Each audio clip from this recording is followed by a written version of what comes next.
शुरुआत में हम एक व्यक्ति को देखते हैं, वही जिसे दुनिया वुल्वरीन के नाम से जानती है। अब वो काफी बूढ़ा हो चुका है, लगभग 200 साल का। उसमें पहले जैसी ताकत बाकी नहीं रह गई है। वो अब थका हुआ और बेहद कमजोर नजर आता है। अब लोगन एक टैक्सी ड्राइवर की तरह काम कर रहा है। कई सालों से कोई नया म्यूटेंट बच्चा पैदा नहीं हुआ है। वो अब बिल्कुल अकेला रह गया है। लोगन भी खुद को बदलने की कोशिश कर रहा है। लोगों की नजरों में एक आम इंसान बनकर रहना चाहता है। वो कुछ लोगों को कब्रिस्तान छोड़ता है, फिर वहीं एक कोने में बैठकर शराब पीने लगता है। तभी एक नर्स उसके पास आती है। वो कहती है, मुझे तुमसे कुछ जरूरी बात करनी है। लेकिन लोगन उसकी बातों को अनसुना कर देता है और चुपचाप अपनी टैक्सी में बैठ जाता है। तभी एक बिजनेसमैन उसकी टैक्सी में बैठता है। वो लोगन से कहता है, जो नर्स तुम्हारे पास आई थी, उसके पास एक चीज है जो मुझे चाहिए। वो उसे अपना विजिटिंग कार्ड भी थमा देता है। लोगन कार्ड को देखता है, उस पर लिखा होता है अल्कली। ये एक ऐसी ऑर्गेनाइजेशन होती है जो म्यूटेंट्स पर एक्सपेरिमेंट करती है, और इसी ऑर्गेनाइजेशन ने लोगन पर भी कभी एक्सपेरिमेंट किए थे। अब लोगन सीधा उस जगह वापस जाता है जहाँ वो रह रहा होता है। उसके साथ वहाँ सिर्फ 2 म्यूटेंट्स हैं। एक ऐसा म्यूटेंट जो किसी भी म्यूटेंट की मौजूदगी को महसूस कर सकता है, उसकी लोकेशन तक पता लगा सकता है। दूसरा म्यूटेंट बहुत बूढ़ा होता है, व्हील चेयर पर होता है और बहुत बीमार रहता है। उसे हर कुछ घंटों में दवा देनी पड़ती है। एक दिन लोगन दवा देना भूल जाता है। बूढ़े म्यूटेंट की तबीयत अचानक बिगड़ने लगती है और उसके साथ साथ पूरा घर भी हिलने लगता है। लोगन जल्दी से उसे दवा देता है, फिर सब कुछ नॉर्मल हो जाता है। कुछ देर बाद लोगन को एक राइड रिक्वेस्ट मिलती है। वो लोकेशन देखता है और वहाँ पहुँचता है। वहीं नर्स उसे फिर से मिलती है, जो उसे कब्रिस्तान में मिली थी। इस बार उसके साथ एक छोटी बच्ची भी होती है। लोगन उससे पूछता है, तुम फिर से, और ये बच्ची कौन है? नर्स जवाब देती है, ये मेरी बेटी है। मैं चाहती हूँ तुम इसे यहाँ से बहुत दूर ले जाओ। मेरा एक दोस्त इसे मुझसे छीनना चाहता है और मैं ऐसा नहीं चाहती। वो आगे कहती है, इसके बदले मैं तुम्हें $50,000 दूंगी। लोगन ये काम करना नहीं चाहता था और उसे ये नर्स कुछ रहस्यमयी भी लग रही थी, लेकिन उसके पास पैसे की जरूरत थी, इसलिए वो हाँ कर देता है। नर्स उसे पहले $30,000 देती है और कहती है, जिस जगह तुम इसे छोड़ोगे वहाँ बाकी के पैसे मिल जाएंगे। दिन जब वो उस जगह दोबारा आता है तो देखता है कि नर्स को किसी ने मार दिया है। वहाँ से लोगन अपने घर आ जाता है और उसके पीछे पीछे वो बिजनेसमैन आ जाता है जिसने अपना विजिटिंग कार्ड दिया था। नर्स ने तुमसे कांटेक्ट किया और अपना काम कराया। मैंने तुम्हें कहा था, वो जो भी तुम्हें कहे तुम मुझे बताओगे, लेकिन तुमने ऐसा नहीं किया। छोटी बच्ची कहाँ है जो तुम्हें नर्स ने दी? वो कुछ लोगों का घर चेक करने के लिए भेजता है, लेकिन जैसे ही वो लोग अंदर जाते हैं वो बच्ची बाहर आ जाती है और उसने उस आदमी को मार दिया होता है जो घर चेक करने गया था। वो जाते ही उस बच्ची पर गोलियां चलाने लगते हैं, लेकिन वो बच्ची भी आगे से उनसे लड़ने लगती है और लोगन देखता है कि उस बच्ची के हाथ लोहे के हैं जैसे लोगन के भी हैं। अब वो छोटी बच्ची मिलकर बिजनेसमैन के साथियों को मारने लगती है और लोगन भी मिलकर उस छोटी बच्ची की जान बचाता है और सबसे लड़ता है, और उसके बाद उस बूढ़े म्यूटेंट को और छोटी बच्ची को लेकर कार में वहाँ से निकल जाता है। और जो दूसरा म्यूटेंट होता है उसको बिजनेसमैन के लोग पकड़ कर ले जाते हैं और उससे पूछने लगते हैं, लोगन क्या काम कर रहा है? तुम तो पता लगा सकते हो ना कौन म्यूटेंट है और तुम हमारे लिए काम करोगे।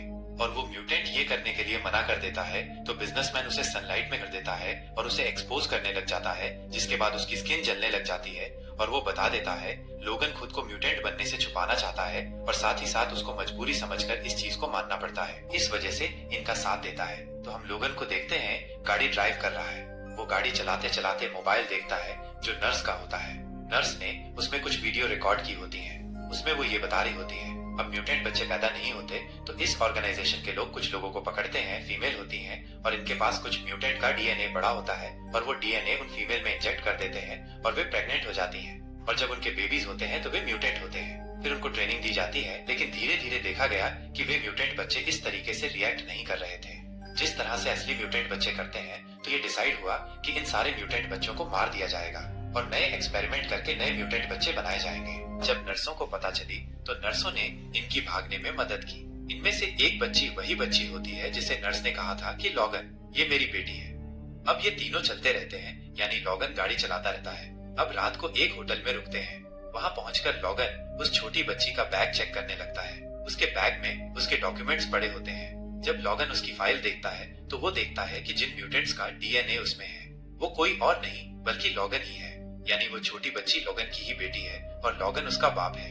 ये देखकर लोगन को पता चल जाता है कि इस छोटी बच्ची में मेरी जैसी ही एनर्जी है, तभी तो मुझे इससे अपनापन महसूस हुआ, तभी मैं इसकी मदद के लिए तैयार हुआ। वो देखता है कि उस छोटी बच्ची के बैग में कुछ कॉमिक्स भी हैं जो एक्समैन की कॉमिक्स होती हैं। वो उसे खोलकर देखने लगता है तो उसे वहाँ एक नंबर लिखा हुआ मिलता है। जो कि किसी जगह का पता होता है। वहां जाता है, वहां जाकर सारे म्यूटेंट्स को बचाया जाता है और वही पता होता है जो नर्स ने लोगन को दिया था। उस छोटे बच्चे को वहां तक पहुंचाना होता है, लेकिन लोगन को पता चलता है कि ऐसी कोई जगह असल में मौजूद ही नहीं है। तभी हम देखते हैं कि होटल के सारे लोग जैसे जम से गए हैं, पूरा होटल हिलने लगता है। तब लोगन को समझ आता है कि उस बूढ़े म्यूटेंट को फिर से दौरा पड़ा है। वो तुरंत जाकर उसे इंजेक्शन लगाता है। तभी वहां पर वो बिजनेसमैन भी पहुंच चुका होता है। फिर लोगन उस छोटी बच्ची और बूढ़े म्यूटेंट को लेकर निकल पड़ता है। हम आगे देखते हैं कि जब वे लोग रास्ते में जा रहे होते हैं तो उन्हें सड़क पर एक परिवार दिखता है जिनके कुछ घोड़े छूट गए होते हैं और वे काबू में नहीं आ रहे होते। वहां पर वो बूढ़ा म्यूटेंट लोगन से कहता है, जाओ इनकी मदद करो, तुम तो इतने ताकतवर हो। तो लोगन जाकर घोड़ों को काबू में करता है और उन्हें वापस देता है। वो परिवार बहुत अच्छा होता है। वे लोग कहते हैं, आइए हमारे साथ खाना खाइए और हमारे घर ठहरिए, आप लोग थक गए होंगे। इसके बाद ये लोग उस परिवार के घर चले जाते हैं।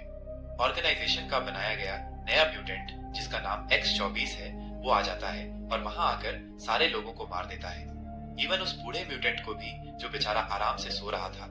और अब वो उस छोटी बच्ची को उठाकर अपने साथ ले जाने वाला होता है कि तभी लोगन उसको दिख लेता है और वो उससे लड़ने लग जाता है। दोनों के लोहे के पंजे बाहर आ जाते हैं, यानी आयरन क्लॉ बाहर आ जाते हैं और वो एक दूसरे से लड़ने लग जाते हैं। अब क्योंकि X-24 ज्यादा नया एक्सपेरिमेंट था तो वो जीतने लगता है। लोगन उसको जिस तरह से भी जख्मी कर रहा था वो फौरन सा हील होता जा रहा था, जबकि लोगन का जख्म इतनी जल्दी नहीं भर रहे थे। अब जिस गाड़ी में X-24 आया होता है उसमें वही जवान म्यूटेंट भी होता है जो लोगन का साथी था, जिसको इन लोगों ने कैद कर लिया था। वो देखता है लोगन पर हमला हो रहा है और बाकी सारे लोग उस पर हमला कर सकते हैं, तो वो कुछ बम्स उठाकर उसी गाड़ी में फेंक देता है। वो अपनी जान की कुर्बानी देते हुए उन सबको मार डालता है। फिर उस तरफ देखता है, फिर वो फौरन X-24 को मारता है, लेकिन X-24 फिर से उससे लड़ने लगता है। तभी हम देखते हैं कि उस घर का असली मालिक जिंदा है और अपनी गाड़ी चलाते हुए इन दोनों की तरफ आता है। वो X-24 को अपनी गाड़ी से टक्कर मारता है और उसे एक दूसरी गाड़ी की तरफ फेंक देता है। वो गाड़ी वही होती है जिससे वो हल चलाया करता था और उस पर नुकीले नुकीले यानी शार्प पैचेस बाहर की ओर निकले हुए होते हैं। जैसे ही X-24 उस गाड़ी से टकराता है तो वे नुकीले चीजें यानी शार्प पैचेस उसकी बॉडी के आर पार हो जाते हैं। अब घर का मालिक गाड़ी से बाहर निकलता है और उसे गोलियों से भून डालता है। जैसे ही वो लोगन की तरफ देखता है उसे भी गुस्सा आता है और कहता है, तेरी वजह से मेरी सारी फैमिली मारी गई, और वो लोगन पर भी गोली चलाने लगता है। लेकिन तभी उसकी गन में गोलियां खत्म हो चुकी होती हैं और वो खुद भी काफी घायल और दिल से टूटा हुआ होता है, इसलिए वो खुद भी गिर जाता है और वहीं उसकी भी डेथ हो जाती है। में उसी बूढ़े म्यूटेंट की डेड बॉडी उठाता है और गाड़ी में बिठाकर अपना अगला सफर शुरू करते हैं। अब थोड़ा आगे जाकर अपने साथी यानी बूढ़े म्यूटेंट की डेड बॉडी को दफनाता है। काफी दुखी होकर छोटी बच्ची को बताता है कि ये बहुत अच्छा म्यूटेंट था, इतने सारे म्यूटेंट बच्चों को सहारा दिया था, उनके लिए घर बनवाया था, उनको स्कूल में एडमिशन दिलवाया था ताकि बच्चे इंसान बन सकें और ये भूल जाएं कि वे म्यूटेंट है। देखो आज ये भी नहीं रहा। अब इसके बाद वो काफी जख्मी होता है। अब उसकी गाड़ी भी स्टार्ट नहीं हो रही होती है। गुस्से में आकर गाड़ी को तोड़ने लगता है, लेकिन खुद भी बेहोश हो जाता है। कुछ देर बाद उसकी आंखें खुलती हैं। वो देखता है कि वो एक हॉस्पिटल में है और उसके पास वही छोटी बच्ची है और वही इसको हॉस्पिटल लेकर आई है। उसके बाद लोगन और वो छोटी बच्ची दोबारा से गाड़ी में बैठते हैं और यही वो छोटी बच्ची पहली बार बोलती है, मुझे उस जगह जाना है जहाँ नर्स ने जाने के लिए कहा था। लोगन ये सुनकर हैरान हो जाता है क्योंकि ये छोटी बच्ची पहली बार बोल रही थी। लोगन उसे समझाने की कोशिश करता है, देखो ये सब सिर्फ कॉमिक बुक्स में होता है, असल जिंदगी में ऐसा कुछ नहीं होता, यानी ऐसी किसी जगह का कोई नामो निशान नहीं है। लेकिन छोटी बच्ची कहती है, नहीं ऐसी जगह है, यही वो जगह है जहाँ मेरे साथी भी आने वाले हैं। तो अब लोगन को मजबूरन गाड़ी चलानी पड़ती है, लेकिन वो इतना थक चुका होता है कि कुछ घंटे गाड़ी चलाने के बाद बेहोश हो जाता है। फिर वो छोटी बच्ची खुद गाड़ी चलाती है और आखिरकार उस जगह पर पहुंच जाती है, लेकिन वहां पहुंचते ही लोगन दोबारा बेहोश हो जाता है और नीचे गिर जाता है। जब उसकी आंख खुलती है तो सारे म्यूटेंट बच्चे एक साथ होते हैं। हर बच्चे में अलग अलग तरह की ऊर्जा और शक्ति होती है। वे लोगन को उठाते हैं और लिटाकर उसे एक इंजेक्शन देने लगते हैं। लोगन उनसे पूछता है, ये सीरम क्या है, तुम्हारे पास कहाँ से आया? तो बच्चे कहते हैं, इस सीरम को लेने से हमारे अंदर शक्ति आती है। लोगन उन्हें चेतावनी देता है, अगर इसे ज्यादा लोगे तो मर जाओगे या पागल हो जाओगे। लोगन जब सुबह उठता है तो वो कुछ बच्चों को देखता है जो एक दूरबीन से पहाड़ की उस तरफ देख रहे होते हैं। वो एक लड़के के पास जाता है और पूछता है, कहाँ देख रहे हो? तो वो बच्चा बताता है कि पहाड़ के दूसरी तरफ कनाडा है। अगर हम सारे बच्चे वहाँ चले जाएं तो हमारी जान सुरक्षित रहेगी, हमें कोई खतरा नहीं होगा। अगर आप हमें वहाँ ले जाएं तो हम इसके बदले आपको पैसे भी देंगे। लेकिन लोगन उनकी बात नहीं सुनता और नहीं पैसे लेता है। अब जब रात होती है तो वही छोटी बच्ची लोगन के पास आती है और पूछने लगती है, आप हमारे साथ क्यों नहीं जा रहे? लोगन कहता है, मुझे अपने रास्ते जाना होगा, तुम लोग अपने रास्ते जाओ। छोटी बच्ची कहती है, अगर आप हमारे साथ आए तो क्या होगा? लोगन कहता है, मैंने आज तक जिससे भी प्यार किया है या जो भी मेरे साथ रहा है उसे मुझसे छीन लिया गया है, इसलिए मैं तुम्हारे साथ नहीं जा सकता। तुम मेरी बेटी हो, मैं तुमसे बहुत प्यार करता हूँ और मैं नहीं चाहता कि तुम्हें कुछ हो। तो छोटी बच्ची ये कहकर वहां से चली जाती है, ठीक है, अगर आप नहीं आ रहे हैं तो इसका मतलब मुझे कुछ नहीं होगा। अब लोगन सो जाता है। जब वो अगली सुबह उठता है तो देखता है कि वहाँ कोई भी बच्चा नहीं है, सारे बच्चे जा चुके होते हैं। उसी दूरबीन की तरफ जाता है और उस पहाड़ पर देखने लगता है। वो देखता है कि बच्चे वहाँ नजर नहीं आ रहे, यानी वे वहाँ पहुंच चुके हैं, लेकिन कुछ कारें उनका पीछा कर रही हैं। ये कारें उसी ऑर्गेनाइजेशन की हैं जो म्यूटेंट बच्चों को मारना चाहता है। लोगन बिना सोचे समझे दौड़ पड़ता है, लेकिन थोड़ी दूर जाते ही उसकी ऊर्जा कम होने लगती है, तो वो उसी सीरम का इस्तेमाल करता है जो म्यूटेंट बच्चों ने उसे दिया था। वो सीरम ज्यादा मात्रा में इंजेक्ट कर लेता है, जिसकी वजह से उसकी ताकत एक साथ बहुत बढ़ जाती है। वो दौड़ते हुए उन सारे संगठन के लोगों को मारने लगता है। उस पर भी वे लोग गोली चलाते हैं, उसके जख्म भर रहे होते हैं, लेकिन थोड़ा आगे जाते ही सीरम का असर खत्म होने लगता है और वो फिर से कमजोर पड़ने लगता है। वो देखता है कि उन्होंने म्यूटेंट बच्चों को पकड़ लिया है और एक बच्चे को बंदूक की नोक पर ले रखा है, जिसने दूरबीन से कनाडा का रास्ता बताया था। और तभी उस ऑर्गेनाइजेशन का लीडर आ जाता है। इस सब के पीछे का मास्टरमाइंड था और जो ये प्लान काफी समय से कर रहा था, वो एक आला दर्जे का डॉक्टर था। वो लोगन को बताता है, पता है मैं तुम्हारे पीछे क्यों हूँ? क्योंकि जब तुम्हें म्यूटेंट बनाया गया था तुम भाग गए थे और जिस आदमी ने तुम्हें म्यूटेंट बनाया था वो मेरा पिता था। तुमने भागने से पहले उसे मार डाला था और अब उसी चीज का बदला मैं तुमसे लूंगा और सिर्फ तुमसे ही नहीं, इन सारे बच्चों को भी मार डालूंगा। तभी लोगन गन उठाता है और फौरन उस डॉक्टर के गले में गोली मार देता है और साथ ही उस बिजनेसमैन का हाथ भी जख्मी कर देता है। लेकिन तभी वहाँ पर X-24 आ जाता है और वो लोगन से लड़ने लगता है। फिर वहीं म्यूटेंट बच्चे एंट्री करते हैं और वे बिजनेसमैन और उसके साथियों से लड़ने लगते हैं। X-24 लोगन के ऊपर आ जाता है और अपनी आयरन क्लॉ से उसे मार रहा होता है। तभी एक छोटी बच्ची एक गोली उठाती है और गन में डालकर X-24 का सिर उड़ा देती है। अगर वो ऐसा न करती तो X-24 लोगन की जान ले लेता।